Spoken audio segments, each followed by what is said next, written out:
topics and opinions expressed in the following show are solely those of the host and their guests and not those of W4CY Radio, its employees, or affiliates. We make no recommendations or endorsements for radio show programs, services, or products mentioned on air or on our web. No liability, explicit or implied, shall be extended to W4CY Radio or its employees or affiliates. Any questions or comments should be directed to those show hosts. Thank you for choosing W4CY Radio.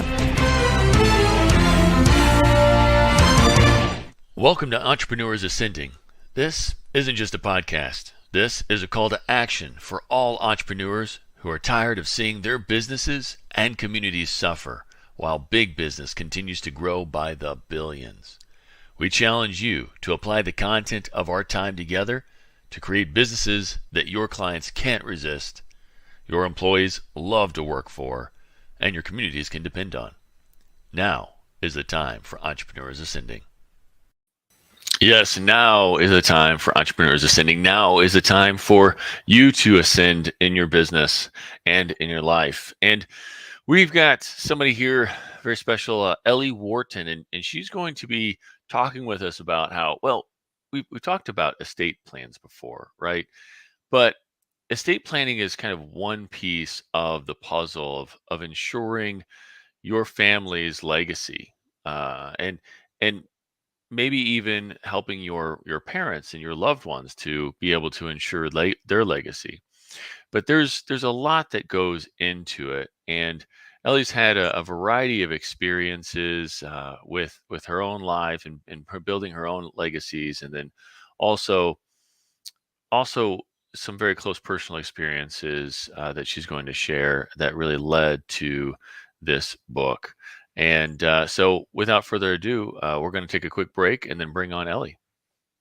Have you been suffering from chronic pain, disease, or sleep disorders? Did you know that 75 to 90% of disease is caused by inflammation in the body? The sad truth is, most doctors just treat symptoms rather than finding and fixing root causes of inflammation. If you want to fix your health problems, then finding and fixing the cause of the inflammation is a must. It's time to demand this for your health care and start living life to its fullest again. Book a discovery appointment with the Functional Health Team founder, Dr. Flora, to get your answers ASAP at www.functionalhealthteam.com. All right, and we're back, and welcome, Ellie. Thank you so much. How are you today, Matt? I'm doing great. It's a nice kind of rainy day here in St. Louis, but we know that April showers bring May flowers. That's right, and we know what May flowers brought. Yep, pilgrims. How old is that joke? I don't know, older than America, maybe? I don't know. Yeah, it's one of those generational things. We all grow up with it, but nobody knows the origin of it. Well, we all know it. Right. Somebody came up with that and left quite the legacy, though, didn't they? That's right. I hope they're getting some royalties from it. At least, their heirs are getting. Oh no! Now that we mentioned on air, they might ping us for the royalties. Dang it! So should have done our research before that. That's right. Well, Ellie, go ahead. I was going to say, and that's really one of the things when you stop and think about legacies, how people can say, well, I really don't have anything. I didn't have much, You don't realize that your great grandmother, your grandmother might be sitting on an old penny or a first edition cartoon book, or you never know what really is out there that is of value that could be used for your family, towards your businesses, especially, as we talk about that. But everything that I see, maybe I'm just obsessed with this now, is leading towards legacy. Mm-hmm. Yeah, and I've even heard directly of people going in somebody's home and finding millions of dollars stuffed in mattresses and in walls and books and actually, I was just talking to somebody recently.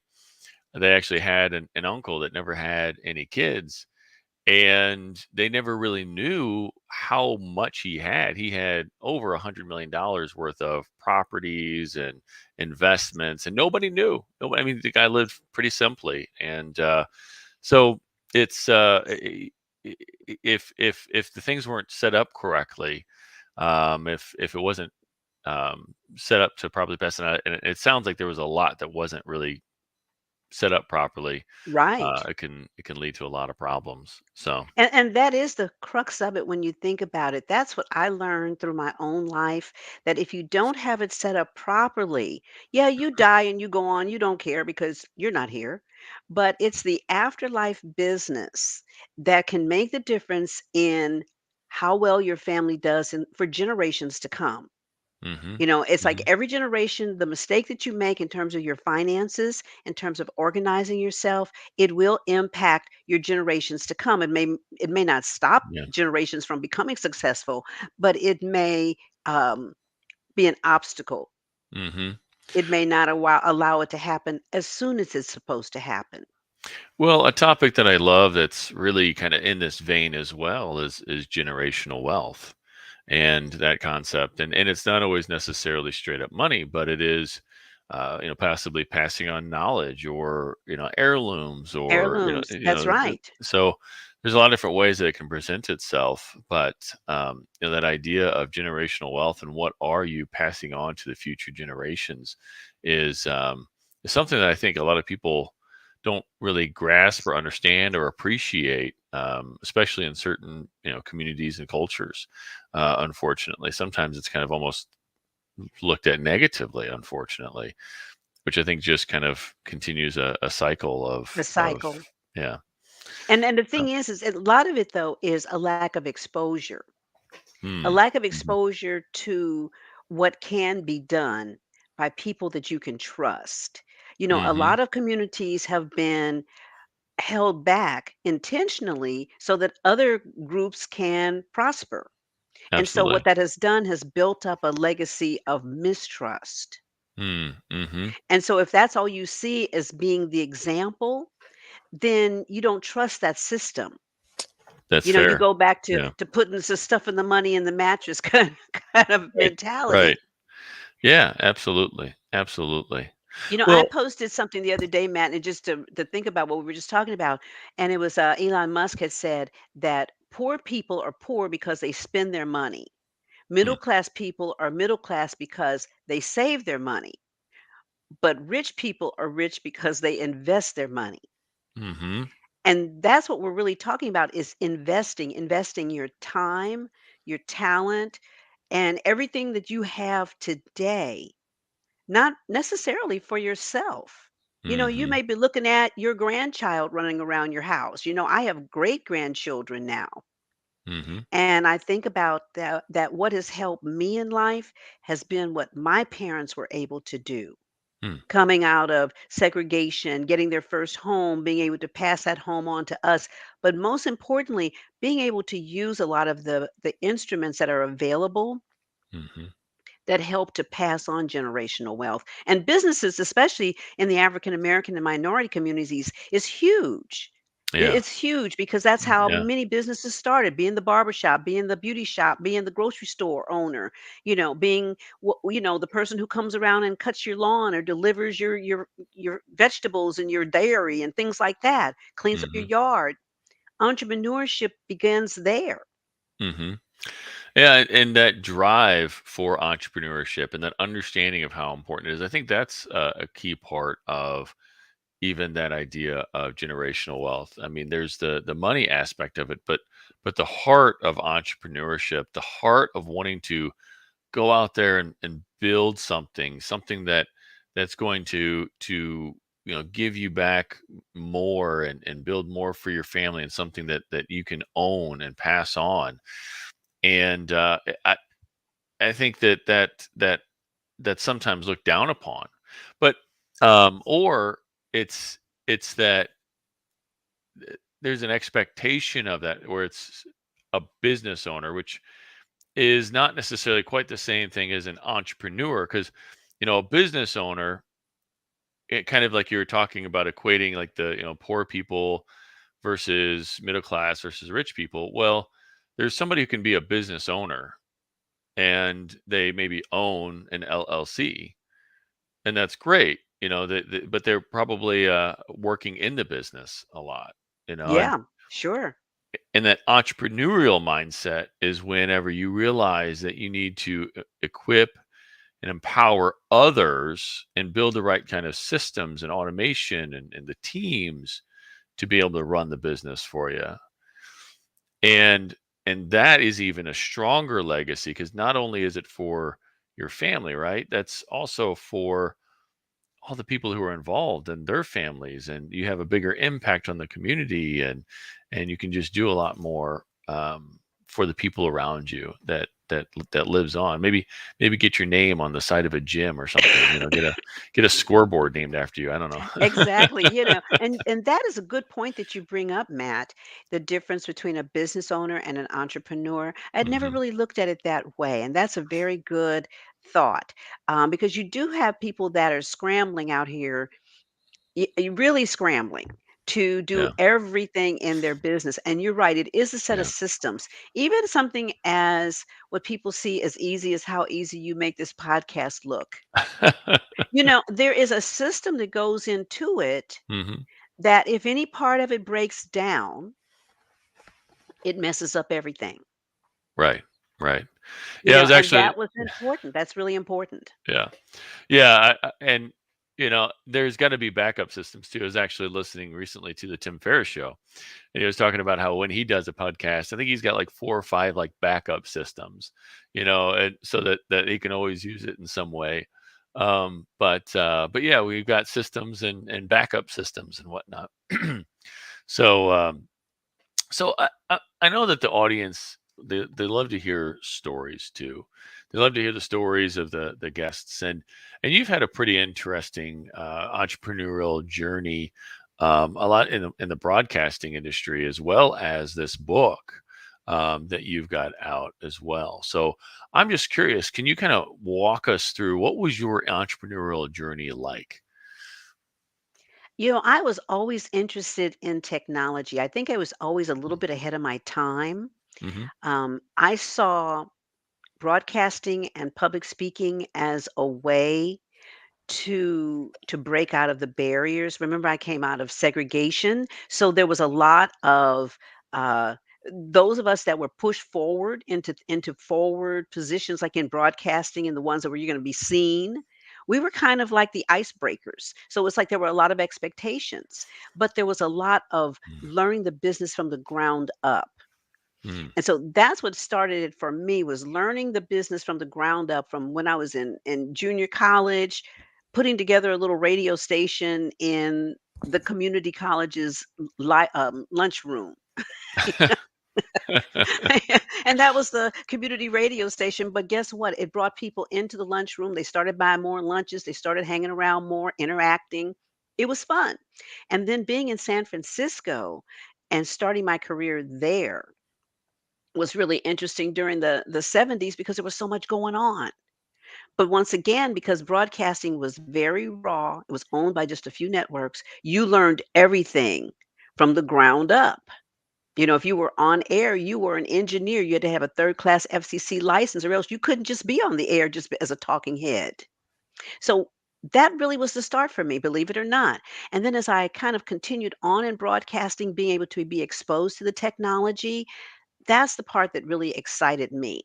And then go fast forwarding all the way to Webster Groves and setting up a 100-watt radio station for the community there. Again, being able to utilize the technology, being able to utilize my experience from way back, said to me, this was a legacy. And you never met my late husband, Keith, but my husband was dying of cancer at the time I was building the radio station. And at first, when we found out that he had cancer, I said, you know what? I don't know if I can do both of these. This is too much. He turned to me and he said, you know what? This is your legacy. That Wow. was an interesting start to the journey when he said that to me. This is your legacy. You go do this. And yeah, it was a hard juggle, but guess what? That radio station is still on the air today, still pumping out information, dropping knowledge. That's a legacy to me. Wow. Yeah. Well, and through that process, you even were able to become a citizen of the year of Webster Groves, right? That in itself is a story, again, coming out of segregation, and as a child, not being able to go to that country club. Mm. It was such an honor that night to take my mother, who I think at the time was probably about 89 years old, have her Wow. arm in arm and say, "Mom, we're walking through the front door of this country club." Wow. It Wow. meant a lot, and that is the exciting part, and then being able to see how it can impact others within the community becomes their voice. And believe it or not, it is those experiences that then led me to the book, because it was the Yeah. death of my own husband, the passing of my mother, that made it different, because it gave me certain assets because they had put things in order. Hmm. And Wow. as I was putting this book together, Matt, it was interesting that I ran into so many people who could relate exactly to what I was talking about, because they had gone through it in one form or fashion. Mm. Whether it be that, the father passed suddenly, and then all of a sudden the older daughter from another marriage shows up, or a business owner who passed away suddenly in his office and has three heirs. One of them cares nothing about the business. The other one is like, "Oh, a business," and you know, and the other one who's been involved. So how do they begin to look at that? It was amazing how many people are going through this situation, but it all boils down to knowledge and Hmm. exposure to it. Yeah. Yeah. I don't want to gloss over too much real quick. If we can take a step back to the power of that being the citizen of the year as well. And I mean the radio station, I mean it came from kind of a dream that started, like you said, when you were a kid at school and you started a radio station in the cafeteria. And how many years was that between that first radio station and Oh, citizen of the year? oh, Matt, now you're really trying to let No, me tell you well, how old I am. But I will tell you that the radio station in the campus lunchroom was in the 70s, okay, all right. early 70s. Yeah, yeah. Well, yeah, You I'm know, just the tenacity and the persistence that you've shown, throughout the years, and even starting that radio station was no small feat. You had to go into that community and raise almost $500,000 to start it, raise didn't you? money, and not only Hmm. that, just raise the vision. Yeah, Not just yeah. that, raise the vision, because imagine that owning a radio station or any kind of media, before we really got into podcasting and home studios and things like that, people did not see themselves being able to own that kind of stuff because only rich people own that. Hmm. So now all of a sudden you're coming along saying, "Oh, no, no, we can do this." Yeah, it's not been done. Wow. It's not been done. So therefore you have to raise the vision first. Then Hmm. once people began to see the vision of it, and how it could apply to their life. Then they began to buy into it, but it did not happen easily. I'll tell you that. It was fighting tooth and nail because people could not see the vision of it. Mm. Hmm. And so that's with anything, it's just like you said with entrepreneurship. You have that vision of something and you come to your family and you tell them you've got this great vision of something and they all look at you like, deer in the headlights. Right, right. Yeah. So what do you feel was key to helping to be able to share that vision and keep people excited about it? Because people love live radio. People still love radio. It was the first love in this country. It brought us all kinds of information. I can remember when I was a kid sitting around the radio listening to Muhammad Ali fights. Back then he was Cassius Clay, and Joe Frazier. Listening to it on the radio. Wow. So you can imagine how exciting it was when I finally saw it on television, because that was how we learned about everything, was through the radio. And you had programs and shows and then, with sound effects and scripts and everything, and all of that was done with radio. And so you do find people in pockets that still believe in that magic of radio and the power that it has, especially when you can begin to segment it like we did with the community radio station with KWRH. Hmm. because in markets like St. Louis, it can be too expensive for the average guy. You know how that can be for the average guy to advertise effectively or to even get his message out. Hmm. But if you can put it into a localized format, then it has power. And you have a bunch of those around your community, then you have power because now you have forums. And that helps people to get understanding, engagement in their community, and involvement in whatever aspect of what's going on. Wow. Wow. Yeah, So, one of the things, let me just also think about this. One of the things that was interesting, because you know that I've gone through those political cycles too, where at first, we were calling candidates to ask them if they would come on board and do interviews. By the second year, they were calling us, asking us to be on the air. And so there was one race in particular at the time that was I think it was the prosecuting attorney's position, and we had called the incumbent who refused to come on, or was too busy, and we did get his competitor to come on. And don't you know, after that, then the incumbents called us and wanted to come on, so people were listening. And that's the key thing I think is important. What you're doing is important so that people hear other perspectives. absolutely. Yeah, that they Absolutely. Well, know that they're not out there alone. yeah, I think that you hit upon something key there too, whenever you're talking about that vision and kind of how that vision tied back to their own personal visions and the things that are important to them in their life. So you had Hmm. this great vision of building this radio station and bringing it into the community, but you said what tied that to people, what helped to get them excited about it was helping them to understand the the power it might have, the influence it might have in their own lives. That's it. That is the key thing, is helping people to understand how what your vision is. It's like, a lot of times what happens is that we try to um, see a problem and solve it. Mm, And then that, that's the way we go at it, and the thing is that when we see what the problem is, we come up with the solution, we get the buy-in that we're looking for. mhm. Versus saying, "This is the problem over here," which is what the vision was. "This is the Right, vision over right. here. You really want this." Yeah, yeah, exactly. Well, You know? and I think that comes into play, and we're gonna take a quick break here in a second, but I think that comes into play even when we're talking about this legacy stuff, for Yeah. ourselves and for our family members, because I think that if you say a lot of people, "Hey, you wanna make sure things are set up well for when you move on," people are like, "Well, uh, like you said earlier, I'm not gonna be I'm here." not gonna Like, be what? here. Doesn't bug me too much at that point, now does it? So yeah, we'll have to figure out how that ties back to their own vision and everything as well. So we'll take a quick break and we'll come back Okay. on that note.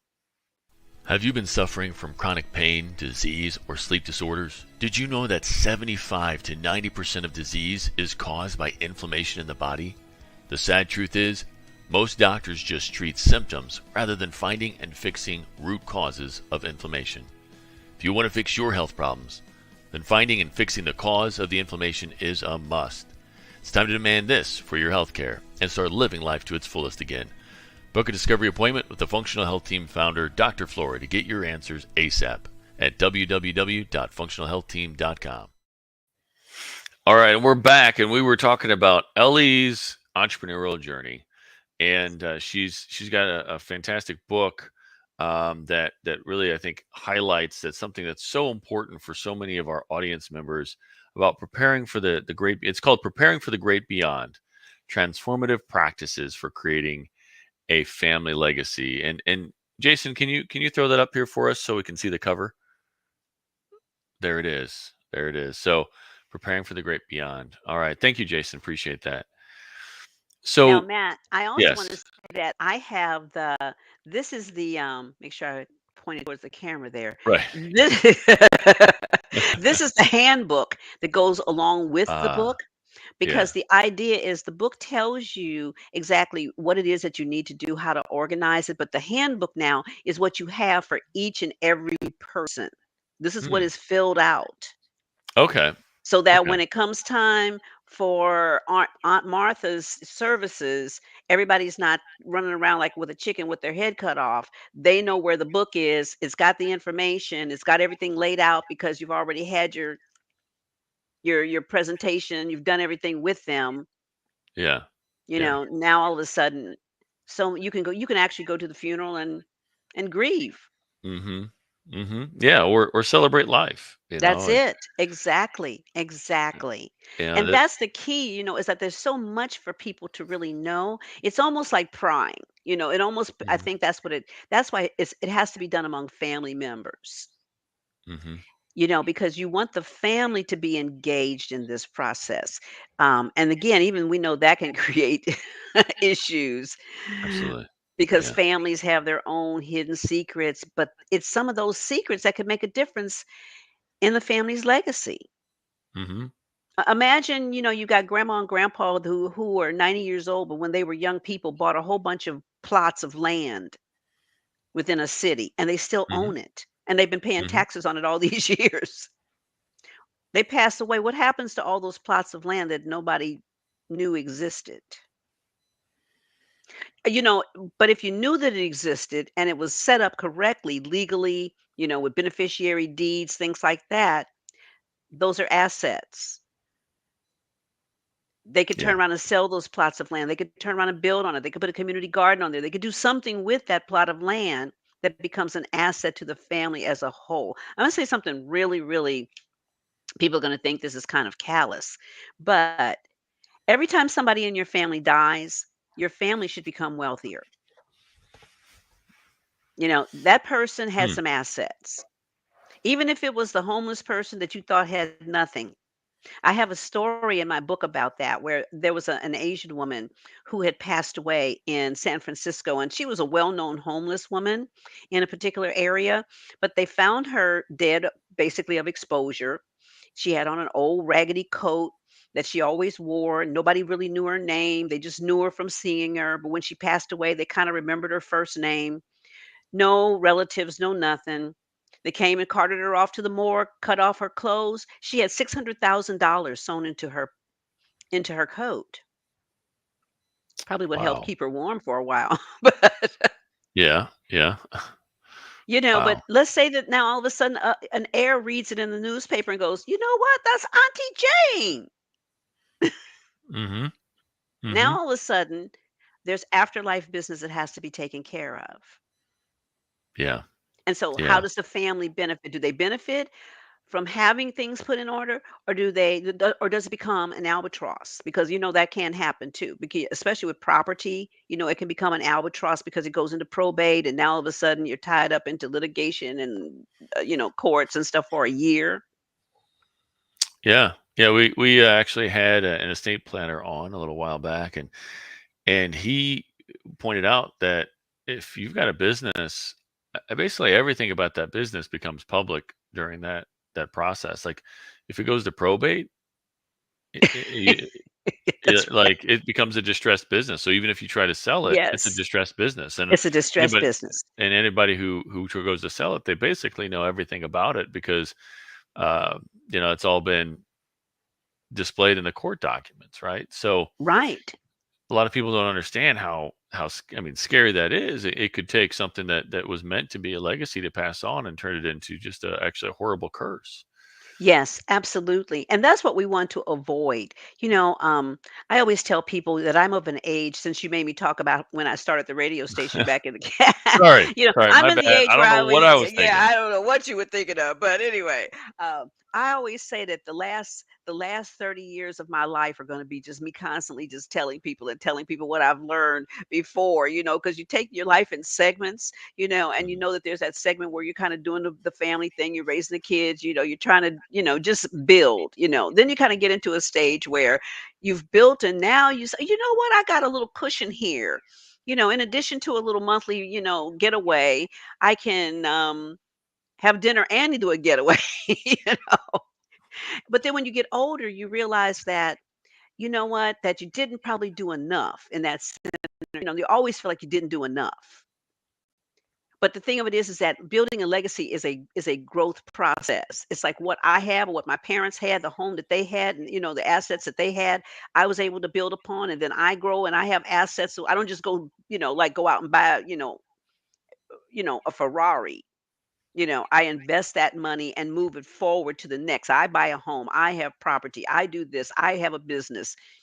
It's how we look at everything from the not our own standpoint, but from the next. And as you get older, you do kind of get more into that retrospect. I wish I had but Right, right, right. but the thing is that you have to start now. You have to start with where you are. So so it starts with you to start considering your own thing. So what kind of so if you're trying to start, what is step one, would you say? Well, of course, the first step is to read my book, because that's going to help them to understand the whole process that I've put together. What I did was I put together a formula called the LHFF formula, which stands for the legal, health, finance, and family concerns.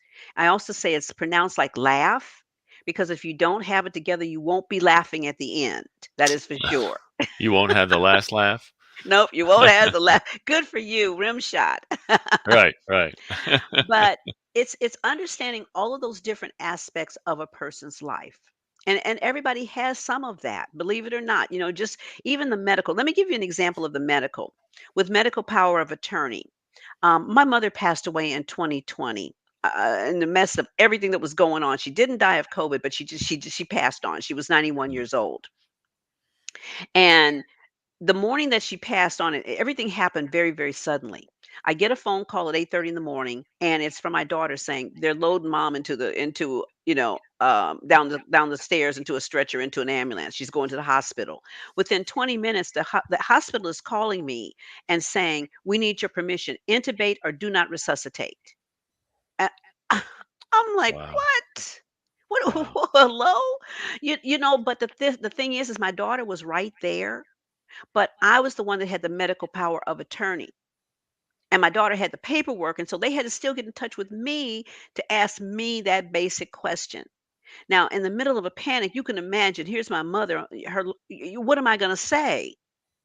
But my mother and I had discussed it already. So I knew what her wishes were. Mm, You see, and it's little things like that that I pass on in the book because a lot of times people don't realize that that's the situation that you're in real life. mhm. Knowing the legal aspects of especially a business. How's the business set up? Was it really truly set up properly in the first place? Yeah. Are there angel investors? Are there, what is the other aspect? What are the liens? What are the loans? What are the deeds? What are the expenses? What's the output? All of a sudden somebody inherits a business and boom, they find out that what? This thing is where? Mhm. And then knowing more about the financials. I'm getting ready to come out with another ebook that basically explains all of the different financials. There's so much in the financial part of it that people need to understand. And I'm gonna tell you, if you're not a bit, my husband he was a brainiac when it came to numbers. I'm the wordsmith, but the financials, understanding the financial terms is key Mhm. because there's a lot of stuff. And when you're reading contracts, you're trying to understand, well, what does this word mean versus this word? If you don't understand, you might sign your life away. Mhm. And then Hmm. just finding out what the family themselves, what does the person themselves want? My husband was adamant. He wanted to be cremated.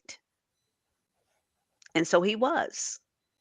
And Hmm. so, you, you know, but that was his choice. And again, it took the burden off of me. I'm trying to build a radio station, have a dying husband, and all of these last minute things. But again, everything was in place. Everything was set in place so that when we had the memorial service, we were able to memorialize. Mhm. That's wonderful. And That that's what makes I hope that businesses will do is really look at their family's assets and not get into a place mhm. where, well, I don't want to tell him that, I want them to know that we're in debt or I don't want them to know we have bankruptcy or all that stuff, when you die doesn't mean anything. It doesn't mean Sure. anything, but it means everything to the people that are left behind. So you gotta do it for yourself and you gotta do it for others. Absolutely. How can you get like your loved ones involved and excited about or at least interested, engaged in some respect Engaged. with the process? It's a conversation, Matt. It's not something that's going to happen readily for many families because, like I said, there's so many people that have their own special secrets, their own things that they just really don't want to divulge. Because in my book, I'm saying that you really need to know everything. You need to know. I can remember that when my husband passed, he had everything in a book. And he had every PIN number, every password, everything, every account number, everything. And so I was able to look in that one book and find everything that I needed.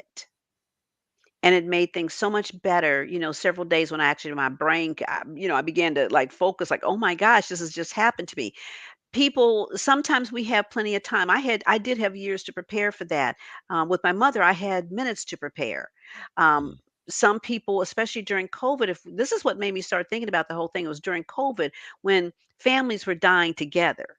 Mother and father, what's happening to these kids? See, we're not hearing those backstories.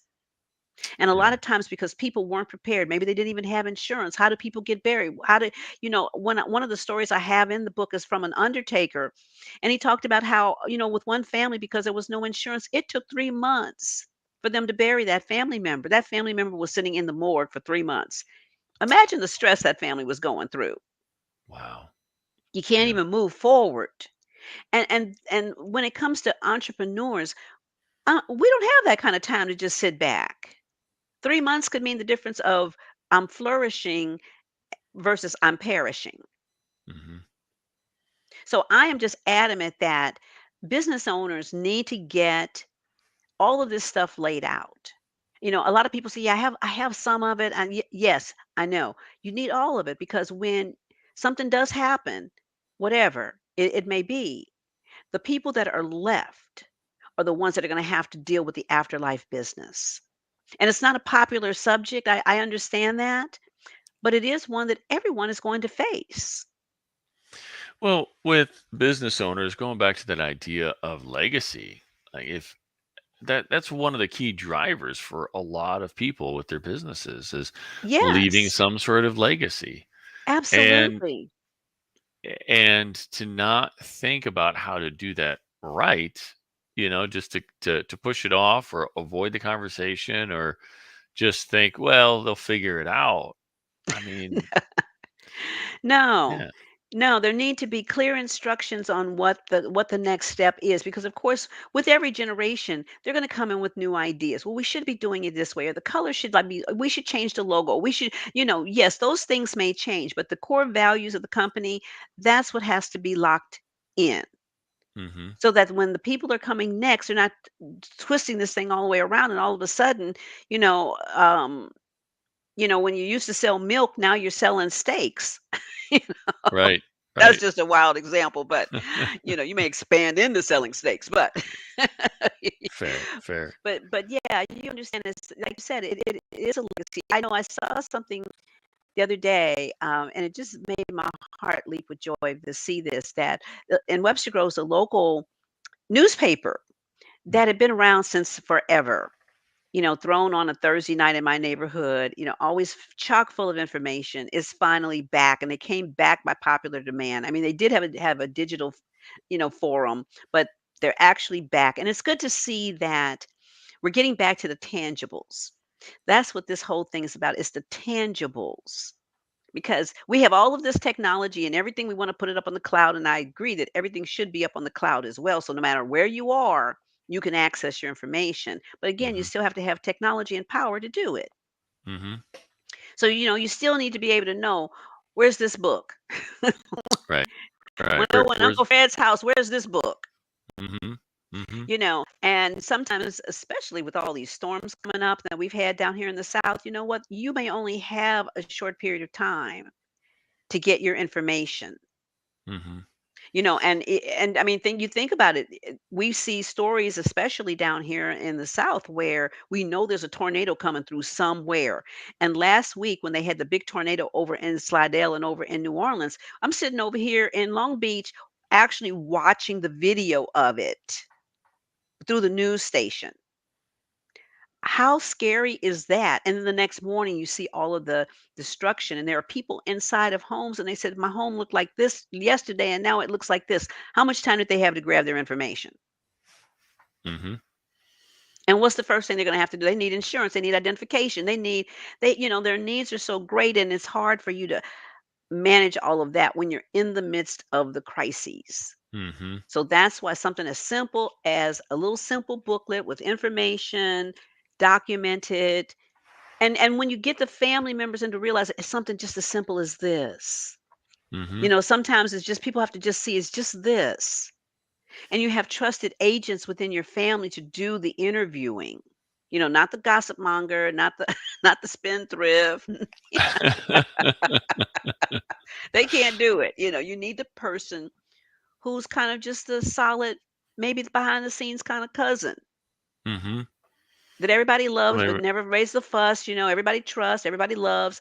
That's the person, and then others come along to help because it can be a big task. mm, Nobody's going to give you all the information, in one sitting. Nobody. It's not going to be like, "Hey, grandma, tell me everything about your life." It's not right, going to right. happen like that. So, so there's a lot of information that you have to gather, right? You got to gather the different assets or the things that people might not know about. Like, what do you have hidden away? Or, I mean, Yeah. how do you ask that question? Like, hey, how much money got hidden in the mattress? Like, I mean, they're hiding it for a reason, right? Like, I mean, they got to really, really trust you for them to be like, oh yeah, here, let's go count it together. Like, It is true that is going to be a big part, and that's why family is part of the laugh formula because it is about creating the right temperature, the right climate within a family to where mm, people are trusting of one another. That's again how legacies are built, and they're built in numbers of ways. One is through the word, through the written, through the spoken word, so that you know who your great grandparents are and their grandparents, and you can trace to a certain extent. That's one way to keep your legacy intact. But then also, I think back on older people when I was young and didn't even think about asking these kind of questions. And now that I'm older, it's like, I never met Uncle Clarence's brother. What mm, what was his name? What was his wife's? It's those kind of questions that hopefully families can, if nothing else, begin to start building on. mm-hmm. And that could be a good way for them to start building on is to build on the family branch. And then people start remembering, oh, you know what? That's right. Cousin Charles, wasn't she married to, you know what? They used to have some property down in, and that's how memories begin to flow and Well, that's it. information comes out. You can't do it just like rapid fire. Like I said, it's not like, okay, Granny, tell me where you hold all the loot. Right, right. Can't Give me do all your that. money. Give me all your money. And your PIN number and your password. Yeah, and yeah. So that's interesting. That idea of incorporating into kind of a historical conversation and just about relationships and about. I mean, you might even identify people that might might they might want to be more involved, or they might want to pass something on to, or that would have otherwise shown up out of the blue and said, hey, I deserve some of this, right? Yeah, yeah, exactly. And the Hmm. thing is that with young people, especially with the technology today, they should not be overlooked as well. We always look at legacy from a standpoint of older people, but younger people are building legacies as well. I have a nephew that has been doing his thing on Spotify for years. It's like, you know, Yeah, we need to yeah. know that he's got something going, something that's, Hmm. and again, subscription, something as simple as subscriptions. Yeah. You've got an open bank account that maybe you have a joint bank account so that the money is already you have control of it, but you've got subscriptions coming out that you didn't even know. Now, Well, most of us have got those with those financial magazines, and so we that's we order them online and then we forget about them until another year goes by. But yeah, older people that's especially will have subscriptions. My mother had like Omaha Steaks and Publishers Clearinghouse. I mean, she had so many subscriptions. yeah. It was a mess, but at least I knew which ones to contact right away. I Mhm. knew how to turn off the utilities. I had, utility numbers. I knew where the bank accounts were. I knew where pensions were and insurances and, the legal parts of the house and the deeds. And those are the important things that people need to have right away. Well, I think you hit upon something that's probably often overlooked. The the nephew with Spotify, there might be some artists that aren't found until after they pass away. I mean, how often is that people become more popular after they pass away? But Yes, especially if their stuff's out there, I mean, even a YouTube channel like might suddenly pick up or something. I mean, we don't really necessarily know. It might be something that we might readily dismiss, but I mean, Van Gogh. I mean, you look at Van Gogh, that's right. and his art. He never really lived to see how popular it got, but That's why I that's an said interest. sometimes in some families it could be something as simple as a coin Mm, that mm-hmm, that somebody was sitting on for years and never thought anything of, or it could be a first edition comic book that's now worth hundreds and hundreds of thousands of dollars. You mm-hmm, just never know, and so you cannot just automatically assume that people have nothing. mm-hmm. Everybody that has lived has something, even if it's nothing more than a memory.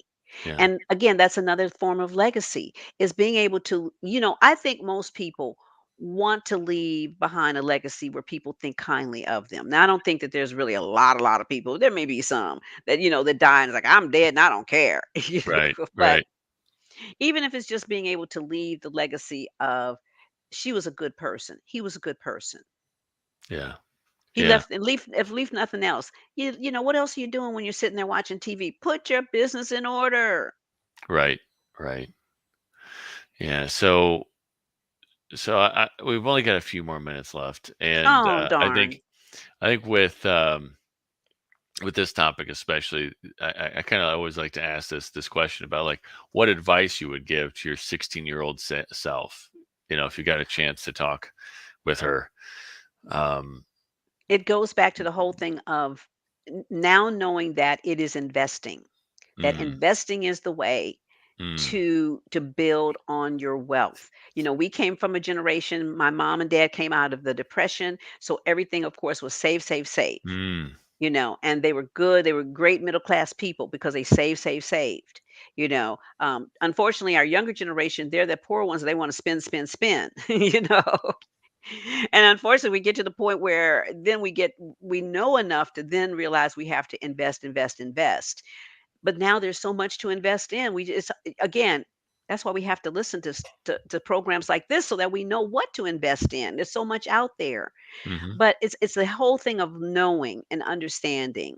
That's the whole advice I would give people. The information is out there.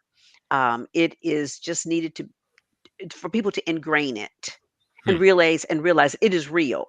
That if you don't do it and you don't do it now, it's kind of like anything else that we really do. It's like, do you take your car in every 3 months to get the oil change? And if you're not, shame on you, or if you're not going every year for your male and female exam or every 2 years, it's certain things that you kind of just have to do. You don't necessarily want to do them, but you have to do them. But this is what you really have to do. You really have to organize. You really have to get back into the family mode so hmm, that you understand what assets you have and you don't just let them pass away. Just don't go through taxation or legal or whatever else, whoever else gobbles up the money. yeah, It's your money. It's your family's money.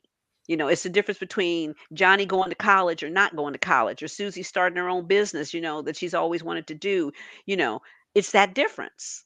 yeah, yeah. Well, thank you for sharing the difference that this can make in people's lives in terms of and like we said before,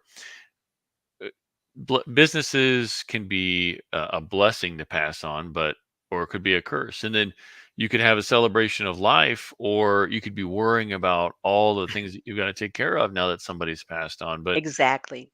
so that's why it's so important to get ahead of it and for yourself and to help others to do the same, right? Absolutely. Yeah. That is key. And again, it just comes from living life. And Hmm. knowing, I mean, yes, there is a secret formula. That's the LHFF secret formula, right?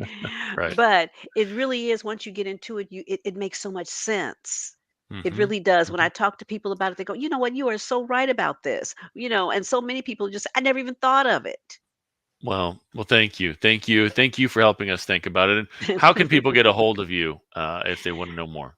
Well, they can certainly go on Amazon and look for Hmm. my book, which is, you want to flash a little sign up there again, Preparing for Yeah, the Great Beyond. Transformative practices, there you go. That's a good way. And people can also send me information at info at legacy transformation.com. That's info at legacy transformation.com. I would perfect. love to be able to share this information, especially with community groups, and people that are really not on the forefront of this, people like yourself that have investors and doctors and lawyers and people like that on, you know, but more people like me that just don't have access but Right, right. want Well, it. perfect, perfect. Thank you so much, and Thank thank you, you for Matt. listening. And have a wonderful rest of your day. Thank you for being with us today. But now is the time to put what we talked about into practice. Remember, your family, employees, and community are depending on you to rise up and win. The great news is you're not alone. You're part of a resurgence of entrepreneurs who are ready to take their business, life, and impact to the next level, and we're going to do it together. This show is powered by Time for Success, where we help business owners every day who want more freedom and wealth while building a legacy of positive impact. Please follow Time for Success on LinkedIn, Facebook, and YouTube for more helpful strategies and tools for creating the business and life of your dreams.